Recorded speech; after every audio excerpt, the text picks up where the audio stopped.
Home, David, 20 to 1.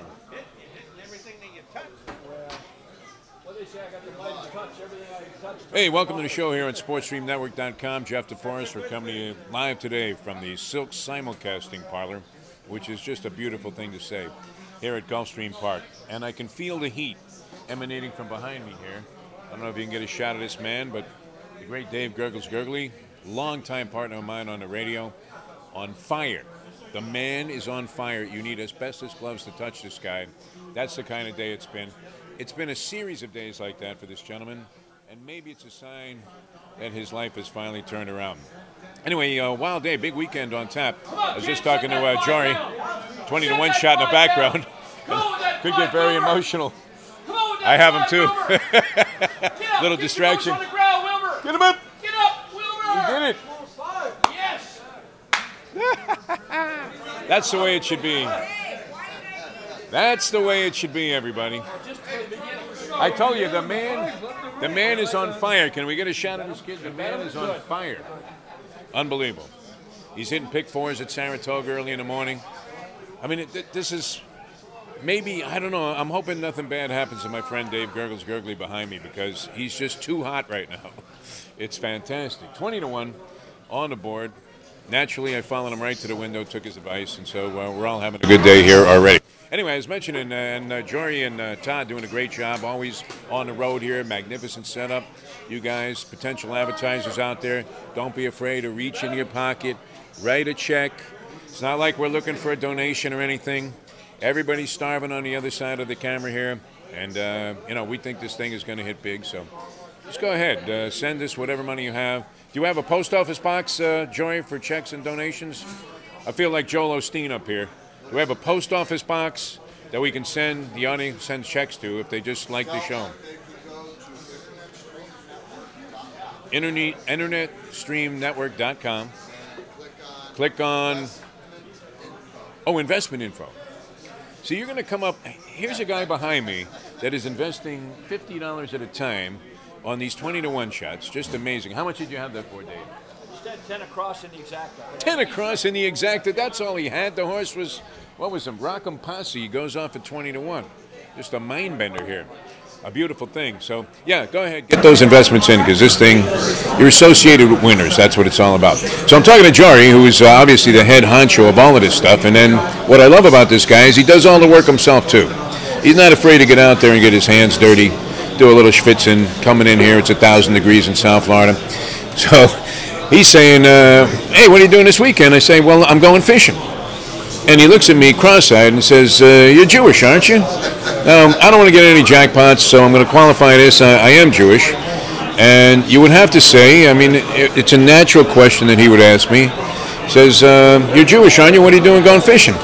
And if you think about it, there are very few fishing shows that feature guys named Schwartz, Greenberg, Moish. We're not good fishermen. We're not good at this stuff. We catch the fish. We feel sorry for it. We don't even want to take it off the hook. The sight of blood gets us a little angry. All of a sudden, I need Angelo Dundee. I got to have a cut man there for the fish. But we are going to be going out there on the oceans. Hopefully, they'll be nice and placid. And that's happening on Sunday. And but imagine full disclosure is coming up on Monday. Jory said the only fish that I'm likely to catch is if I go to some real, absolute, religious deli and see some gefilte fish in a jar. This would have to be like the most orthodox place that you ever went to in your life. So looking forward to that, though. Don't do a whole lot of fishing. I think the last time I went, and this was kind of interesting, track guys are big-time, hey, what's up? Track guys are big-time fishermen. They all love to fish. So the trainers and jockeys used to get together on their days off. I was doing a bunch of racing television shows here at the local tracks, Gulfstream, Hialeah.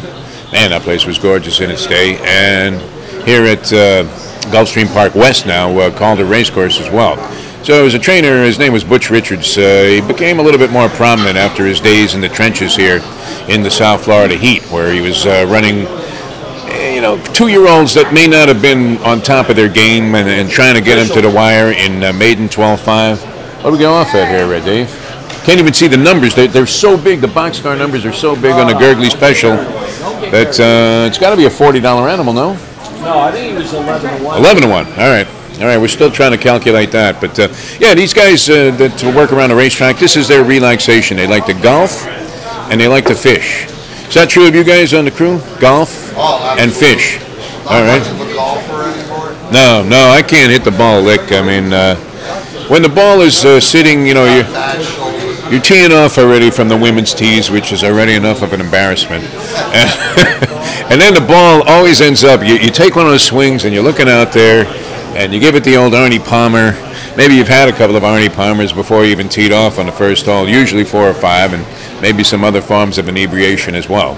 And then you see, you know, you really, wow. Oh, the great 7-2. Walter Blum Jr., unbelievable. 7-2. What happened to that horse? He was 11 to 1 when I bet him. There goes. That's the Deflate Gate for a horse player. I bet this horse is 20 to 1. And he goes up 7-2. Get out of here. When did that happen? Which one of you guys crushed the odds on that horse, the 5-ball? Was it Gurgles? The fact that he's on fire? Don't say a thing to anybody anymore, Dave.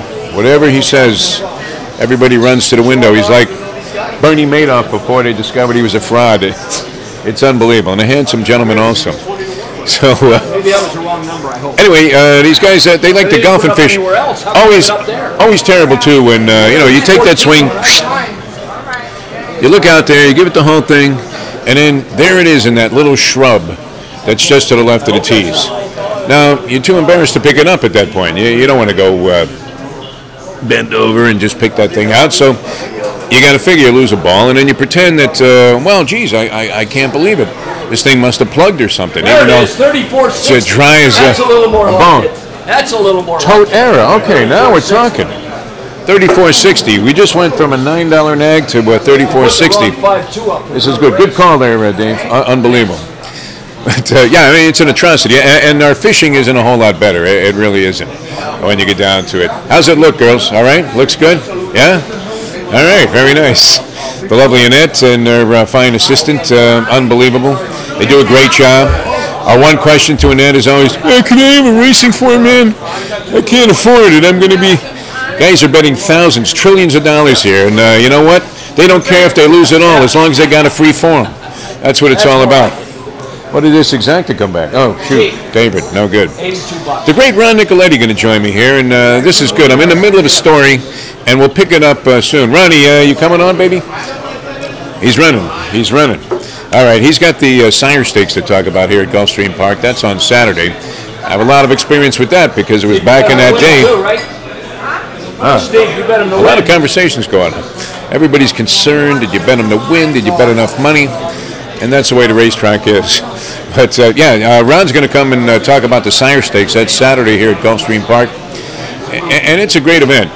Started out, I think, 34 years ago as the Florida Stallion Stakes. There was a guy named Don something who was like the big breeder in Florida up in Ocala, and he had an idea, brainstorm. He said, hey, let's do something special, a special series for Florida-bred horses. So he comes up with this thing where 2-year-olds, and they were racing 2-year-olds, and people used to complain about it all the time. This was the staple of the summer racing diet here in South Florida. You couldn't really get great handicap horses to stay here in the summertime. Hell, even Todd and Jory are schwitzing and wearing air conditioning here. So that's how bad it is. I mean, you could be in like schwitzing, man.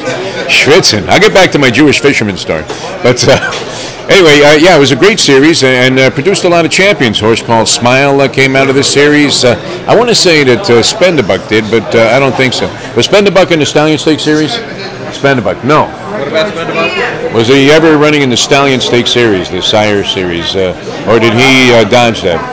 I don't think so. They started in '82. Yeah, I remember. I was here first year of it, and he went on to win the Derby, but I don't know if he ran in that series, but a lot of other top horses did. Smile, I guess, would be one of the biggest names came out of that series. They run it on Saturday, and the great Ron Nicoletti is going to come by later and give us some insight. He had a couple of bombs, but I don't even know if we need that kind of expertise. All we have to do is just be around my buddy here behind me, the great Dave Gurgles Gurgley, giving out $34 nags one after another. So anyway, that's coming up on the show. We got a lot of other things cooking here. It's a strange day in sports news. I hate to think this, but Did you ever have somebody who just absolutely hated you and their whole mission in life was to defame anything about you?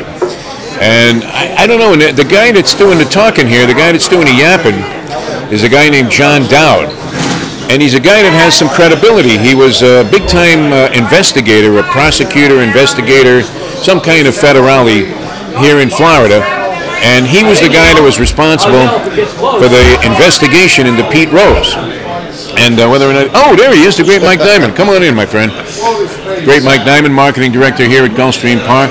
Gulfstream! We're all over the map here, as you know, that's the way we work. We are talking about great Jewish fishermen.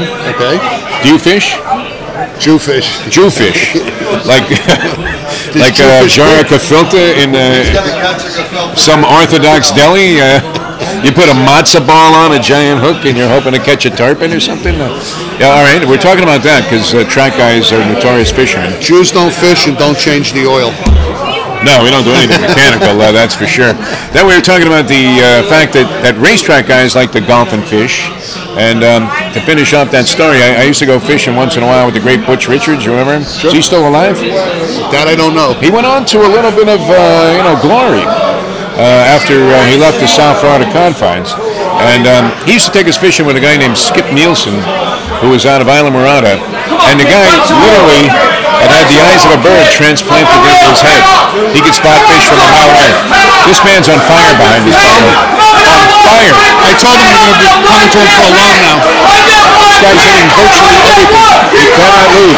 Come on! He cannot lose. He cannot lose. And Saratoga race. Oh, what a race. Oh. Wow. Those turf races at Saratoga are something else. Hey, tell us about that contest you have going on Facebook where you got the 4 noses on the wire. Right. Is that the start of a race or the finish? It looks like the finish, It's right? the finish, yeah. Absolutely the finish. All right, and what's the deal on that? You can go on Facebook? Yeah, you get a VIP fan tour here, which is a great day here. We give you... Oh, I thought you won like 20 grand. No. I've already had the fan tour. Budget's not that big. I've been face down at the 16th bowl. All right, so I don't care if I lose so much, but no, it's a great thing for the fans out there, right? Yeah, it's great. We get a lot of... our Facebook page is very robust.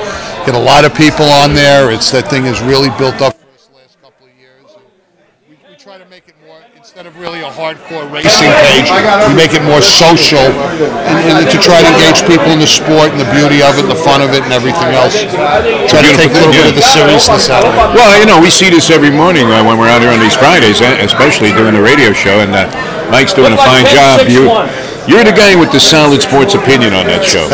I tend to exaggerate to make a point. I mean, although, based on a solid foundation, but you're the one that comes up with the good stuff. I mean, you worked that in today about Caleb Sturgis and the Dolphins.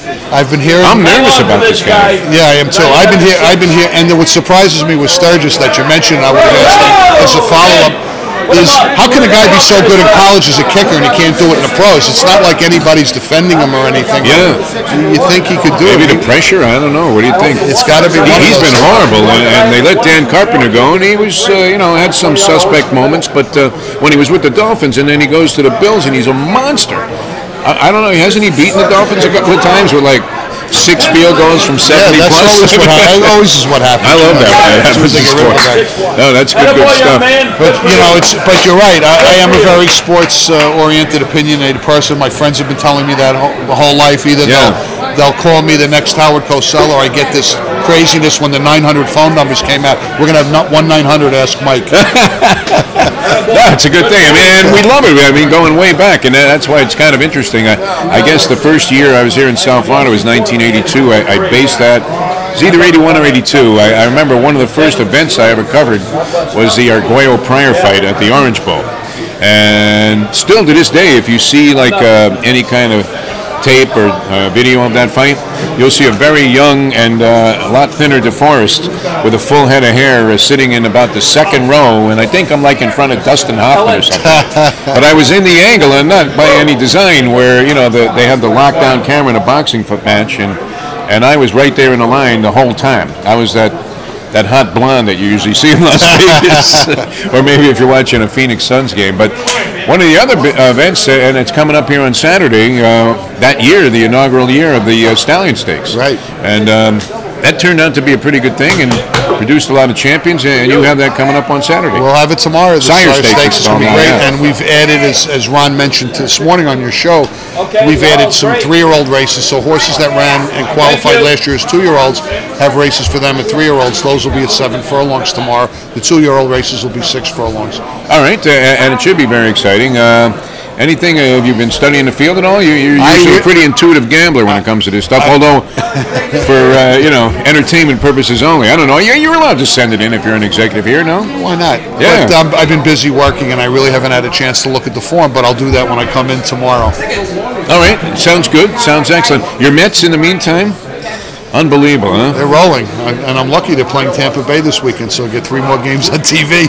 Yeah, I mean, they were talking about it's not too soon, not a premature evaluation to talk about a Subway Series in the New York Post today, which is usually the kiss of death. And the Yankees find themselves maybe on shakier turf than the Mets, who have a narrower lead, but they're playing great baseball right now. Toronto's coming after the Yankees, even if it's still 5.5. It's 2 months left in the season, so.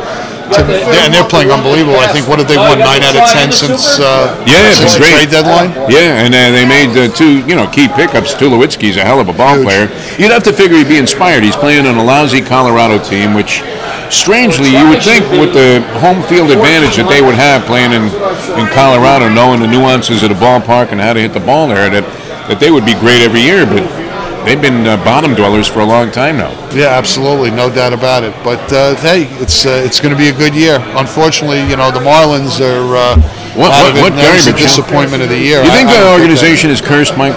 It's got to be something. Are they operating under a curse? Because like all of us, when you looked at them on paper before the season, they looked like they had a monster pitching staff, really good, solid lineup. Yeah, sound, strength in terms of taking care of their players. Yeah. Doesn't always work out. I mean, that's why you watch the games. We can all talk about it and have our opinions and look what's on paper. But that's why they play the games, and that's why we watch them. Yeah. The Mets though were doing great. I was talking to Mr. Met, my friend there that I had to bet with, Ira Dornstein out of Long Island, New York, Merrick, Long Island. Hey, Ira, if you're watching, good to.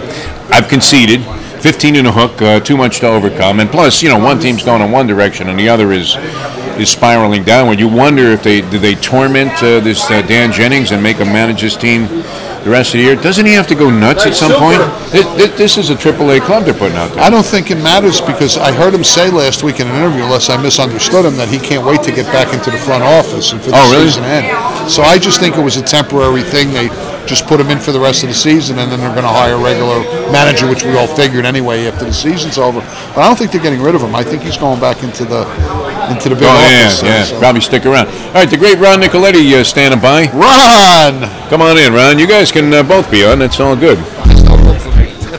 Well, you got a minute, Ron? Or? Yeah, I got 4 minutes. Okay, good. All right, we were talking about the Sire Stakes, and Mike was saying that you have zeroed in on this. I don't know if you're going to be as hot as Dave Gurgly is here today. Is he good? This man right behind us is on fire. Well, I'm certainly not. This is going to be left. This whole thing is going to be left as a memorial to his day, his best day bronze ever. it, Yeah. So, I mean, I told you this morning I like Little Meatball. That's my pick of the day tomorrow. A couple of little meatballs last night. Definitely. A place called Louis Bossi there in Los Olas. Very fine food, by the way, and thank you very much to the chef. Yeah, well, we got 7 stakes races tomorrow. The new thing I don't know if Mike told you, the new thing we're trying now is we got Sire Stakes for 3-year-olds now, too. Yes. So we got 2 of those. They're $150,000 each. And, of course, the Florida Sire Stakes with $200,000 for the Desert Vixen and the Dr. Fager. It should be a fun day of wagering. A lot of races are very competitive, so not an easy task tomorrow. And the rumor is out, if they do not hit this Rainbow Six today, there'll be a $200,000 jackpot guarantee tomorrow in race number 7. 20-cent wager? What are you kidding me? How do you beat that? What are you going to get hit in the head with a rock? That's no rumor. That's a fact. We're already working on it upstairs. See that? Well, it depends. If they hit it today, we start anew. I still have bad memories, though, of wheeling El Kaiser in the last leg of the reality. And I had won the first 2 like he was American Pharaoh, and then all of a sudden I remember that race. He had Parkinson's that day. I don't don't know what happened to him. Unbelievable. All right, do you like anything else on the Saturday card? I don't remember right now. There's a couple of things over there, but I'm so entwined Your in ears today's perked up, race. though, when Mike mentioned the wine and cheese thing. That was Yeah, going no, on. the wine and cheese thing that's tomorrow, right? Tomorrow. Yeah, no, Yeah. I told you I want the booze and bourbon. Meat and bourbon. Beer, bourbon, and beer, burgers. Boigas. And Boigas. That's the one I'm waiting for. That is on the finale, I think, of the Sire Steak series. All right, we're going to test the depth and breadth of your knowledge. Can you name me one great Jewish fisherman? One great Jewish fisherman. Jewish fisherman, yes. Fisherman? Fisherman, yeah. Well, Saul Rubin was good. Saul Rubin. Yeah, he was in. But he went He almost. owned a couple of cheap claimers also. Not in Beulah Saul Park. Slivovitz. No, Saul Rubin, but he only went for bottom fish. He only went for Yeah, what do you call those fish that are on the bottom? Grouper. yeah, all right. I knew it'd come to me. You can tell I'm a great fisherman. Yeah, there you go. See that? Jews And love grouper. Jews love grouper. Yeah. this guy, if you want I to went talk on to him, it. if you want to put him on your show, he's at Jewfish Creek right down there in the Keys. Imagine that. We Yeah. got our own creek. All right, Ronnie, I know I you're got busy. us Italians got a couple of lakes we can put you in, but that's about it. All right, we're going to take a short break. Ron Nicoletti, Mike, you going to stick around? I'm here. All right, sticking around. We're going to take about a 5-minute break. Be back with more on SportsStreamNetwork.com. Having a great day out here at Gulfstream Park. But the man in the background is the man of the hour. The great Dave Gurgly. JM Lexus Tribute Challenge. What is it, 19 years, Gerg? Going on 20. Going on 20 years I like of doing this the thing. eight. We'll be back in a moment. 8 at Woodbine. Having a time Just to keep calling them really out. digest.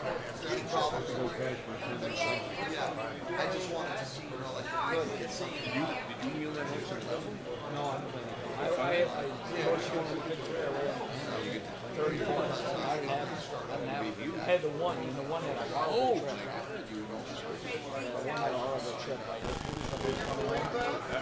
That's all right. Good job.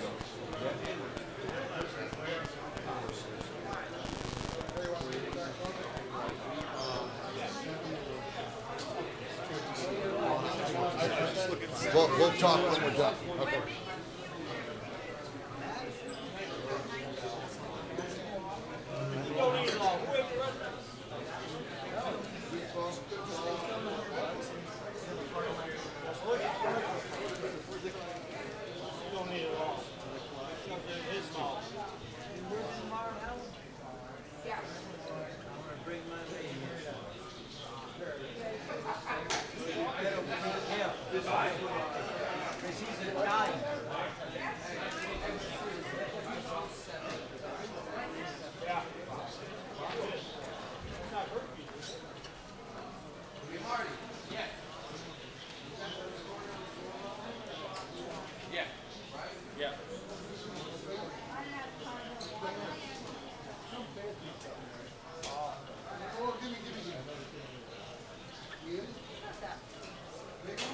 No, they're in the gate of Woodbine.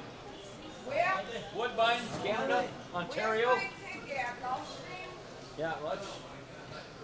Yeah, your tickets are Gulfstream. Can I just get a little bit of water, please? I don't even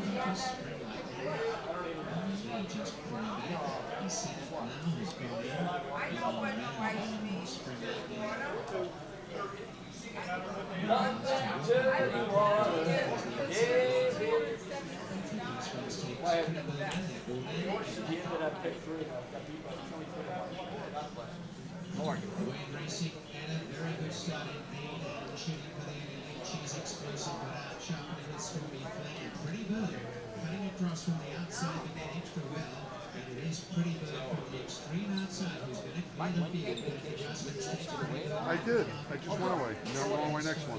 I went up to the Poconos. I had a summer camp meeting with my friends. How neat is that? I went to the city and I hung out with my daughter. Good. Next month, my oldest son is going to California, so Good. my oldest is good. Stormy Flame, she's explosive on the inside. They're running on now with Spring Lightning over the center as that corner. Spying field on the right side from Monterey Ginger Beer. And then the next year, Oh, no. Pretty Bird is in deep water for up and over. She's explosive. Good for front. On the outside, Spring Lightning. On the outside is Monterey up around Monterey. She's explosive with the break up 2 lengths. Pam, you should. Monterey's finishing on the inside, but she's explosive. And has got well ahead of her.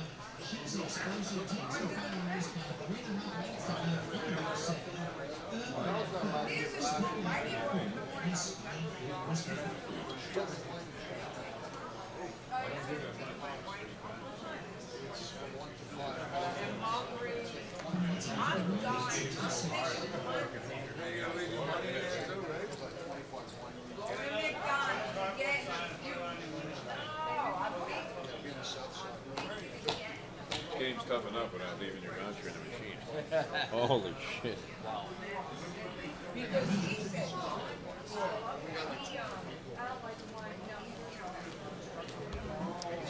Who won the... Faber won the 5. I don't know who's second. Oh, no. 3 horses behind. I don't think I finished anywhere near that. I needed the 1. I needed the 8, 9, 11. I needed 8. Was there 1 in the race? Looks like the 3. All right, Mikey, you ready, babe? We'll do, we'll watch this Gulfstream race and I'll come back. Yeah, I like the horse in a lot. I like the 7. Where's this? Stream? Gulfstream.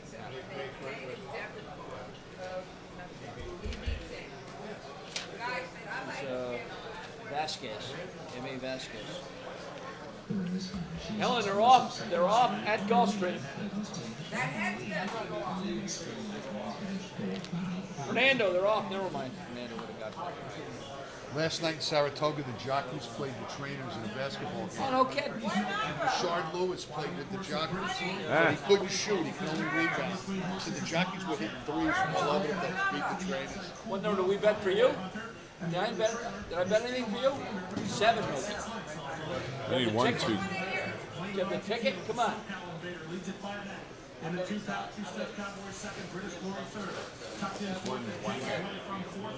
like the 7. You got it, Helen? Okay. He's ahead of the ambulance right now.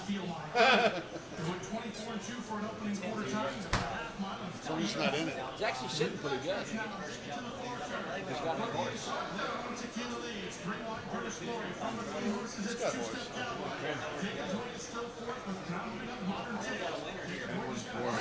One spot.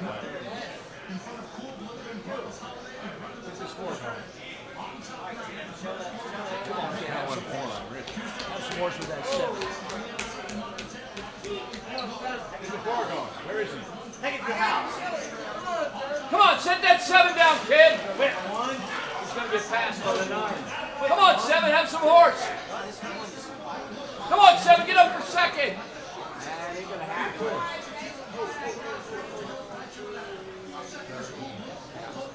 You might have got your show up, Helen. You might have run through. All right, Mikey, ready? Let's do some more. This thing's up and running. Out We're here, up and running? Yeah, we're up and Doesn't running. mean they've been watching It everything? doesn't even That's matter. great. Yeah, here on What a SportsStreamNetwork.com. Live at Gulfstream Park on this fine Friday. It's double duty. I do a day-night doubleheader out here. So do you, Mike. Well, you're here all day. I'm doing a triple. I went home. I crashed for like 2 hours. Lucky you. It was great, but I got lucky this morning. My personal addiction with video poker, and it's a game of just sort of great hope. I mean, you're playing slots in a sense. I don't know if they're regulated the same or work the same in terms of the payoffs of slot machines, but you do a little of your own thinking in video poker. It's not just mindlessly punching a button. You got to decide what cards to save. Maybe you got your own little strategy. So I'm just spacing out. I put like $40 in a machine, punch it up, and I don't think I've had a royal flush since Methuselah was born. Since you got off the can this morning. Well, what happened? Yeah, that was it. That was several of them, actually. Do you notice that as you get older? Your bowels are just not the same. I mean, almost every day, and I don't mean to offend anybody out there, but you feel like you were in a prison rape. That's not a Jewish thing, is it? I don't know. No. Could be. I don't know. Is there something about the Jews and the bowels? Late in life. I mean, I just turned 64, so... well, when you're eating kishka and pastrami... And I don't eat a lot of that kind of food, though. Although I will say, have you ever been to this place here locally in South Florida from where we're coming to you here at Gulfstream Park, which is now the Kingpin, the only thoroughbred track here, and it's going great. And as you said, you got the Sire Stakes going. But I went to a place, Louis Bossi, on Los Olas. You ever been there? No. Can't say I have. New hotspot. You know our good friend, our mutual friend Beth Bernstein. Sure, of course. And she is the queen, undisputed queen No of doubt, Fort no- Lauderdale. no I mean, doubt. there's no one she doesn't know. It's like Clooney's wife showed up, right? And everybody, oh, Beth, this. So that place was great, and the guy, I think, and you'll appreciate this, Mike Nyman, with your New York ties, but I think he named the thing Bossy. His name is Louis, and I think he named the thing Bossy after Mike Bossy, because he was a huge Islander fan. So that was a nice little tribute, yeah. And the Nassau Coliseum closing down. He was a great player. Did you venture in there much, Nassau Coliseum? I was there for a couple of games during the years, but I've been more of a Ranger fan, so I'm in the blue seats upstairs in the car. Isn't that amazing that a team could have a run like they did? I guess you could look at the Buffalo Bills in the same fashion, where I mean, here they won what, 4 straight Stanley Cups? 4 straight Stanley Cups, is that right? Something like that, yeah. The Islanders and I know they beat Rangers in one of them. Billy Smith in the pipes there. I mean, he was stopping virtually everything. He'd knock it down with his forehead. It was great. But and then you had the Bills that did the same thing, going to 4 straight Super Bowls, lost them all. But then after that, it was limp dick syndrome. I mean, they couldn't get it up. To me, that's got to be the most frustration for a fan. I mean, it's one thing when your team isn't even in it, but then you go 4 years in a row to the Super Bowl and you can't win it once. I mean, that's a tough game. And I was at one of the Buffalo losses, which was in Tampa. Yeah. And they lost to the Giants. Norwood. Yep, I was there. And I had a kid sitting next to me. But you were rooting for the Giants then, of course. Yeah. But there was a kid sitting next to me, nicest kid. He must have been, I don't know, 12, 14 years old. And he was a Buffalo Bill fan. Right. And as soon as Norwood missed the thing, this kid just started to cry. Did I feel bad for him? No. That was rough, though. I mean, you know, they go down in infamy as being, a team that's a bunch of chokers, losers, whatever. But to get to 4 straight Super Bowls, you have to have a heck of an organization in the NFL. I would doubt that ever happens again, although Seattle's been to, 2 straight now, and you would have to think, I don't know, during the offseason, were they diminished that much that they won't make it back again? Definitely. They lost a lot of guys. They lost a few guys, and who knows. But meanwhile, they just signed... But they got Graham from New Orleans to be a tight end for Russell Wilson. That's got to be a hell of a combination, no? That will be. Is that Stockton to Malone? Yeah, it could be. But the other thing is, for Seattle, San Francisco, they're the ones that had a bunch of players that retired. So San Francisco's probably not going to be where they were, so it should definitely help Seattle. It's going to be an interesting San Francisco's in the pits. What happened to this organization? I mean, the once great San Francisco 49ers, they were right there. I mean, they almost went to back-to-back Super Bowls. Harbaugh had them right there on the cusp of greatness. Just came up short. I mean, it happens. Some fluke stuff, too, that did them in. Different things. I mean, the lights going out. They almost had a Super Bowl one. It's the same like the Oakland Raiders. I mean, when we all grew up, they were always one of the top teams year in and year out. And then, boom, they've just kind of crashed and burned and never been the same since. Yeah, well, that you can attest, I mean, to the idea that Al Davis became a madman. I mean, he might have been a madman before, but whatever form of lunacy that got him to the point where he was great, it always happens. We were talking about Phil Spector the other day. I mean, these geniuses, sometimes they just snap. My best Al Davis story is 1985 when the Bears won the Super Bowl. I was living in Chicago that year. So the Bears and the Raiders were playing in a regular season game at Soldier Field. I went there that day. It was one of the coldest games I've ever sat in. It was brutal. It was a low-scoring game, defensive. So both teams starting quarterbacks got knocked out. And then in the middle, with about 2 minutes to go in the second quarter, 3 minutes to go, the backup quarterback for the Raiders gets hurt. So now they have their first 2 quarterbacks are out. Who's their third-string quarterback? Ray Guy, the punter. So don't tell me he took some snaps. So you see him on the sideline. He's warming up. Yeah, I always love that when that happens. And they were getting ready to put him in a game. All of a sudden, Raiders called a timeout, and one of the 2 quarterbacks, I can't remember which one it was, it might have been Plunkett, came running out of the tunnel, came out, handed the ball off a couple of times. They ran to run out the half, and then they were off the field. Nobody really thought much about it. Then afterwards, we had found out that Al Davis called down from the press box. And remember, this is 1985. Yes. This isn't today. Yeah. There was a kicker in his contract. If he took 1 snap from center, he gets $100,000. Oh, wow. So and Davis told him to help him in the game. And Imagine it. He never got to play that. He never took a snap. I always like it, though, when in sports things get down to desperation time where, your first catcher, he goes out, he strains a rib cage as he's swinging in the first inning. You bring in the backup guy, and that guy somehow ends up getting injured, and now you got nobody. You got to bring in some guy from the bullpen to end up being your catcher. How about games that have gone to so long into extra innings that there's no pitchers left and they have to use one of those starting players to pitch? Yeah. Oh no, that was always good too. But it's a little scary, isn't it? You would think, who would it? I mean, maybe Rick Ankiel would be the one guy that you would want to have come in there and do that. He was great. Imagine that. I mean, the guy just bombed out. He had Steve Blast disease, right? Which has only happened a few times. Your man, Mackie Sasser, had that with the Mets many years ago. Hacker. Remember that? He would throw the ball back to the pitcher. Couldn't get it to the pitcher. And he would loop it right over his head. It would end up in center field. Like, you can't leave this guy in there, can you? Mackie Sasser, his whole career went. Steve Sachs, oddly enough, I think that was the strangest one. This second guy, baseman of the Dodgers. He was a hell of a second baseman for the Dodgers. He was like the second coming of Charlie Neal, Jim Gilliam. And then all of a sudden he couldn't feel the ball. He could field it, but he couldn't throw it a lick. Yeah, it's strange how things go. You would never figure, too, that a second baseman would have a problem throwing it first. Chuck Knobloch. It happened to Chuck Knobloch when he was playing with the Yankees. Who else had it? There was Steve Blass and then Rick Ankiel. He got it. But Ankiel was a pitcher, right? Ankiel was a pitcher, and then all of a sudden he couldn't find a plate with a search warrant. He looked like Bob Turley out there. And then he ended up being a great outfielder and hitter. Yeah. Turley was good. Ryan Duran was the guy I meant to mention. Remember him? Oh, yeah. He had the Coke bottle glasses, and he would throw the first pitch like over the backstop. And you're thinking to yourself, the Mustang is here. You know what? As hot as Gurgles is, she does make a better presentation. She's much hotter than Gurgles. I'd take her over Gurgles any day. I love Gurgles, but geez, too much. All right, so what's going to happen with your Mets, Mike Nyman? Well, we'll see what happens. I mean, how many? are they up 2 now? They're up a game and a half. The Nationals won last night. Okay. All right, very good. So you will see what happens. They've got 3 games against Tampa Bay. Tampa Bay's a decent team. They got some good pitchers.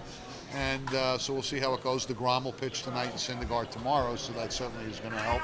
My man, Mr. Met, Ira, who you'll meet, he's coming down here Labor Day weekend, and then we'll go to the Sunday game together. And very nice of you, by the way, Mike Nyman, gracious enough. What do you got, 70 seats for this game or something? I got a few. 16. Now, is that courtesy Gulfstream? Are you guys like marketing partners with the Marlins at all? Or? No. It's just with one of the vendors that we do business with over there in the stadium. Oh, okay. Very nice. Well, you do a lot better. You're a lot more courteous to the fans in terms of the concessions here, that's for sure. Well, we've certainly What tried. happened with this hot dog that you got at the game? I have to just say, I'm a big hot dog lover. I love hot dogs. I'll eat hot dogs all over. I know it's not the best thing, but you anticipate you go to the game to have a hot dog. To have a good hot dog. Yeah. And when I've gone to the Marlin games, Cayenne is their vendor, their supplier. Who, Victor Cayenne? Didn't he own the Patriots at one time? Probably was him. The Lady Schick. I got to save everything up right here. So I've had those hot dogs before. I've never liked them, so I said I'll go. They have a kosher stand. I'll go down there, get a kosher hot dog, $10. $10 for a hot dog. Not a quarter-pound hot dog. Not kosher a hot dog. Just Did that come with like bar mitzvah lessons? I mean, well, then I was disappointed. They didn't even have deli mustard. I mean, they're giving me and that was the day was National Mustard Day, and I'm getting Heinz yellow mustard. See this hot blonde in the background? She would put like yellow mustard. She buys like yellow mustard. It just says yellow mustard, like generic, and puts it on a hot dog. Well, as long as you don't do what Chris does with the mayonnaise and the ketchup. How pathetic was that? Oh, I mean, why not just admit that you're a degenerate drug addict? Something wrong with that. Something wrong with that. I mean, that's like a pastrami sandwich on white bread with mayonnaise. I mean, so $10 for the dog. It doesn't even come with the blessing of a rabbi. Did they have a rabbi on scene on the site there? Or? There usually is one, but I wasn't blessing really everything. Can you get a knish there at the kosher corner? No, they had. I don't think they could. No, they had fries and they had pastrami and corned beef sandwiches, and they had a mincha service at 8 o'clock, or I say a Mariv service. That an evening service they do at 8 o'clock right there. You remember this? I don't know. So if you couldn't make temple, you can be up there and daven with them. I'm amazed I'm still alive here at 64 because one of my favorite things was always, and I think they might have at one time. I don't know if they had this at Shea, but. They would throw like a Gabila knish right in the French fry oil. And that's how they made it. And it was like just oil soaked around potatoes and fried dough.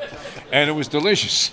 I would eat like 3 of them. I mean, and then you'd load them up with salt. We knew nothing about heart attacks, you Yeah, know. of course. Had no fear, but I'm surprised you can't get a knish at a ballpark, Yeah. especially here in South Florida. In New York, no, I don't know. I think so. I don't remember if they, when I was at the Met game a couple of weeks ago, but I ate in a restaurant. I didn't eat from any of the concession stands, so I don't know if they do or they don't. Oh, They at didn't Citi Field? Yeah, they did in the restaurant I was in. All right, how do you compare Citi Field in New York and the Marlins Park? Both built around the same time. Both, I love the replica of the old, it wasn't the Polo Grounds, it was, what was the name of the stadium Oh, where the Dodgers played at?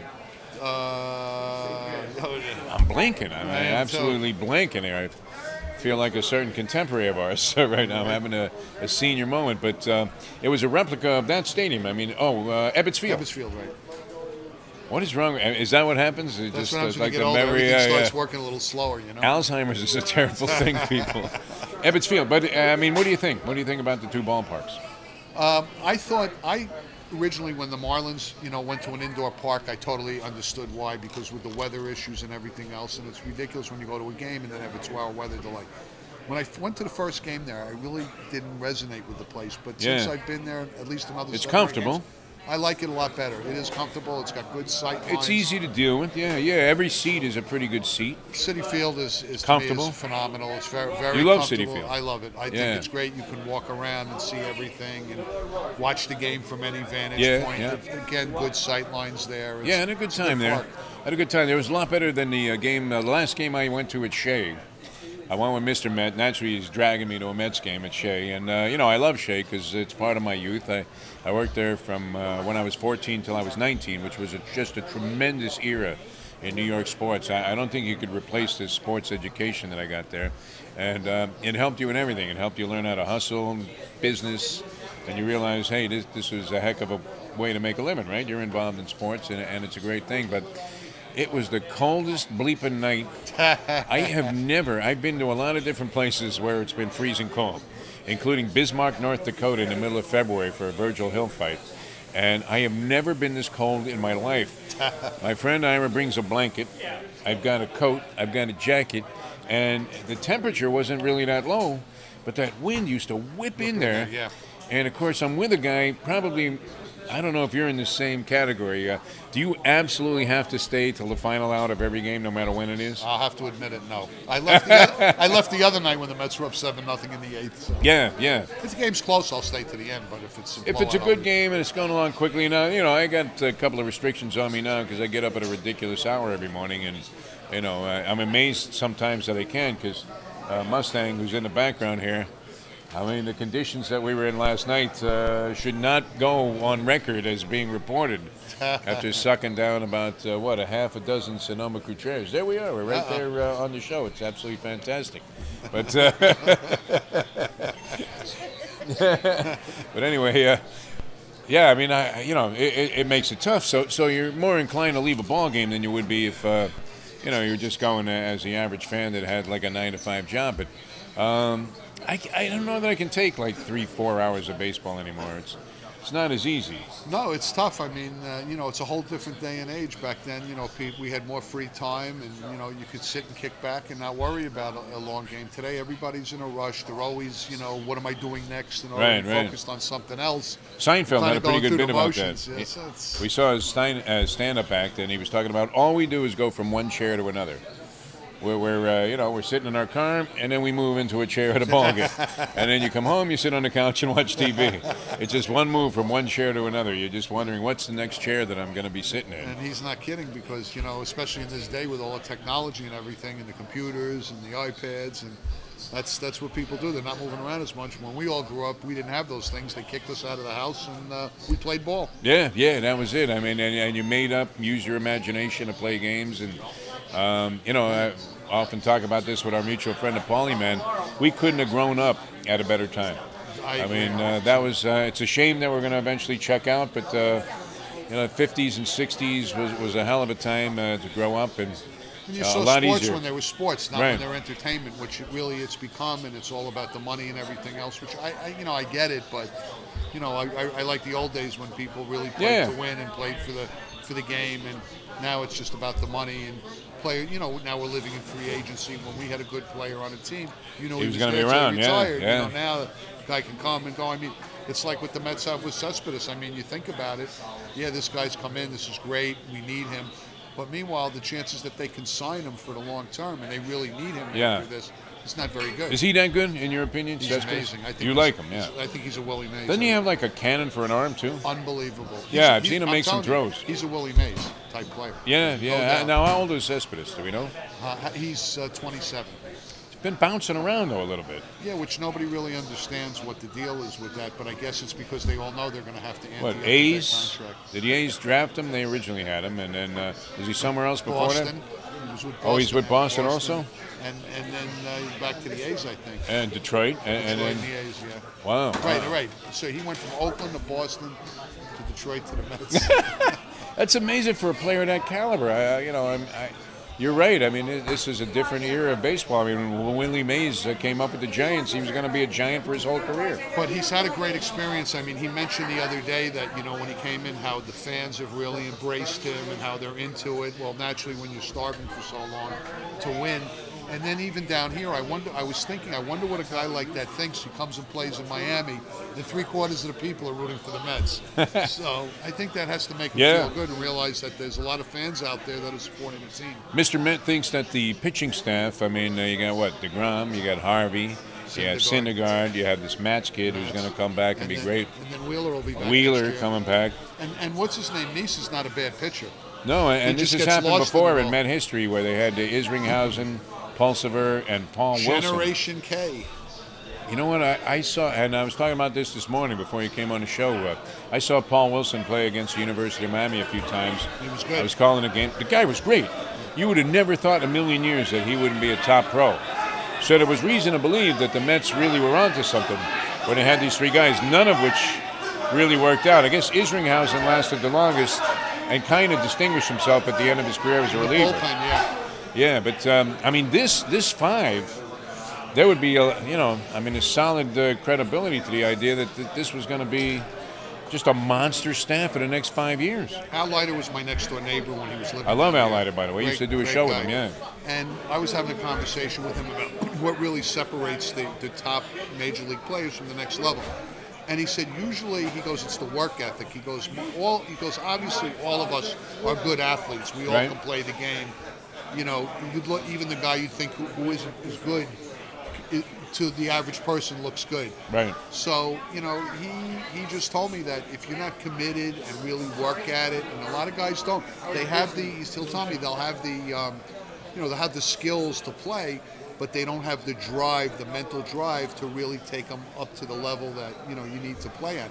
He said he's played with a lot of guys who were definitely better athletes than he was, but they didn't have the drive, and that kept them from making that final step. He was to the very top. serious about everything he did. Yeah, no doubt. He used to do a was radio really show good. with us. He started his media career while he was playing, and obviously it worked out well for him because he's got a couple of great positions now. All right, Sire Stakes coming up tomorrow. Well, we're going to wrap things up here, but we're out here at Gulfstream Park. This is the great Mike Nyman, marketing director here, and a great friend over the years. I think since my inception here in South Florida, we know was each other a long time. young Mike Nyman sitting there in the offices of Magnavision many years doubt. ago, as Norma Lee Costello was pitching you the virtues of our racing show on Channel 39. Absolutely. Which was great. Feels but- like yesterday, right? Yeah, I wish it was. But all right, Sire Stakes, what's happening in conjunction with that? Well, we'll have the Sire Stakes tomorrow. We have 12 races. First race is 12:45. The 4 big Sire Stake races are about 700,000 in purses. We also have our summer soiree events. So tomorrow will be the kickoff. It's wine and cheese, $25. Did Mustang catch that? The wine and cheese? Wine and cheese Mustang Wine tomorrow. and cheese Mustang tomorrow. Gulfstream. Yeah, so Yeah. it's a She's in. $25 ticket. We have about 27 to 28 different wine companies coming in here, so you'll be able to try. If you're really into that, it's a great event. All kinds of cheeses from around the world. And then each Sire Stakes will have another summer soiree event. The next one will be in September, and that event is going to, I believe that's September 5th, the first Saturday in September, and that's going to be champagne and desserts. And then the final one is going to be, in October, is going to be beer, bourbon, and burgers. Excellent. So tickets are selling like crazy. Go on GulfstreamPark.com, get all the information. Come on out and join us tomorrow. I'll be up there. Say hello. And go ahead and Google Great Jewish Fishermen. And we'll have stories to tell on the Monday edition of the show. All right, for Todd, for Jory, for Todd's kids, for the Mustang, for Mike Nyman, Ron Nicoletti, who joined us, the great Dave Gurgles, Gurgley, ladies and gentlemen, here on fire. On fire! You just touched this man. Oh, my God, the man's on fire. He's hot. We'll see you tomorrow on the radio, 940 wins, and you can catch it on iHeart Radio, as we'll have the trivia show from JM Lexus. Gurgles will be a part of that, and we'll have a lot of fun on that program.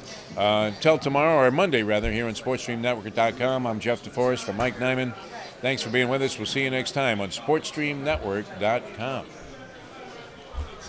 Excellent job, Mike.